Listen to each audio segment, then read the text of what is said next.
ഭരണകൂട ഭീകരതയെ തിരുത്താൻ ജനങ്ങൾ ചൂണ്ടുവിരൽ ആയുധമാക്കണമെന്ന് മുസ്ലിം ലീഗ് സംസ്ഥാന പ്രസിഡന്റ് പാണക്കാട് സാദിഖ് അലി ശിഹാബ് തങ്ങൾ.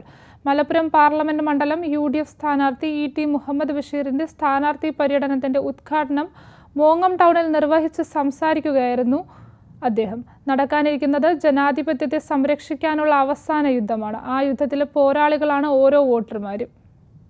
നടക്കാനിരിക്കുന്നത് ജനാധിപത്യത്തെ സംരക്ഷിക്കാനുള്ള അവസാന യുദ്ധമാണ്. ആ യുദ്ധത്തിലെ പോരാളികളാണ് ഓരോ വോട്ടർമാരും. ജനാധിപത്യത്തെ ഭയപ്പെടുന്നവരാണ് ഇന്ത്യ ഭരിക്കുന്നത്. എല്ലാവരെയും പുറത്താക്കാൻ അവർ ശ്രമിക്കുന്നു. ഏകൽ സിവിൽ കോഡ് നടപ്പാക്കാൻ തയ്യാറാവുമ്പോൾ ഇന്ത്യയുടെ വൈവിധ്യങ്ങളെയാണ് അവർ ഇല്ലാതാക്കുന്നതെന്നും സാദിഖ് അലി തങ്ങൾ പറഞ്ഞു.